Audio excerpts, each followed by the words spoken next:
ലോകകപ്പ് ഫൈനൽ മത്സരത്തിനു പിന്നിലുണ്ടായ കയ്യാങ്കളിയിലും അനിഷ്ട സംഭവങ്ങളിലും കർശന നടപടിയുമായി ലോക ഫുട്ബോൾ ഭരണസമിതിയായ ഫിഫ. അർജന്റീന, സ്പെയിൻ ടീമുകളിലെ പ്രമുഖ താരങ്ങൾക്ക് ഫിഫ കടുത്ത മത്സരവിലക്കും വൻ തുക പിഴയും ചുമത്തി. ന്യൂജേഴ്സിയിൽ നടന്ന ആവേശകരമായ കലാശ പോരാട്ടത്തിൽ അർജന്റീനയെ എതിരില്ലാത്ത ഒരു ഗോളിന് പരാജയപ്പെടുത്തി സ്പെയിൻ കിരീടം ചൂടിയിരുന്നു. എന്നാൽ അവസാന വിസിലിന് പിന്നാലെ ഇരു ടീമുകളിലെയും കളിക്കാർ തമ്മിൽ ഗ്രൗണ്ടിൽ ഏറ്റുമുട്ടുകയായിരുന്നു. സംഭവത്തിൽ അർജന്റീനയുടെ ലിയാൻഡ്രോ പരഡേസിന് 10 മത്സരത്തിൽ വിലക്കും 90,000 രൂപ പിഴയും ചുമത്തി.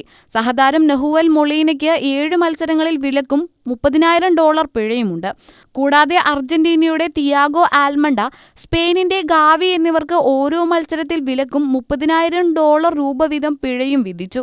മത്സരം അവസാനിച്ചയുടൻ സ്പെയിൻ നായകൻ റോഡ്രിയോയുമായി നഹുവൽ മൊളീന വാക്കുതർക്കത്തിൽ ഏർപ്പെടുകയും റോഡ്രിയോയെ നെഞ്ചിൽ പിടിച്ച് തള്ളുകയും ചെയ്തതോടെയാണ് ഗ്രൗണ്ടിൽ പ്രശ്നങ്ങൾ ആരംഭിച്ചത്. തുടർന്ന് സ്ഥലത്തെത്തിയ നിക്കോളാസ് ഓട്ടോമെൻഡി സ്പാനിഷ് ക്യാപ്റ്റനോട് കയർത്തു സംസാരിക്കുകയും പരിഹസിക്കുകയും ചെയ്തു. തൊട്ടുപിന്നാലെ ഗ്രൗണ്ടിലേക്ക് എത്തിയ ലിയാൻഡ്രോ പാരഡസ് സ്പാനിഷ് താരങ്ങളായ ഗാവിയെയും പെഡ്രിയെയും തള്ളിയിടുകയും ആക്രമിക്കാൻ മുതിരുകയുമായിരുന്നു. റഫറി റെഡ് കാർഡ് ഉയർത്തിയിട്ടും നിയന്ത്രണ വിധേയനാകാതിരുന്ന പാരഡസിനെ അർജന്റീന പരിശീലകൻ ലയോണൽ സ്കലോണി നേരിട്ടെത്തിയാണ് പിടിച്ചുമാറ്റിയത്. ടൂർണമെന്റിലുടനീളം അർജന്റീനിയൻ താരങ്ങൾ പുറത്തെടുത്ത പരുക്കൻ അടവുകളും അച്ചടക്കമില്ലായ്മയും വലിയ വിമർശനങ്ങൾക്ക് ഇടയാക്കിയിരുന്നു. ഇതിനു പിന്നാലെയാണ് ഫിഫ കടുത്ത നടപടികളിലേക്ക് കടന്നത്.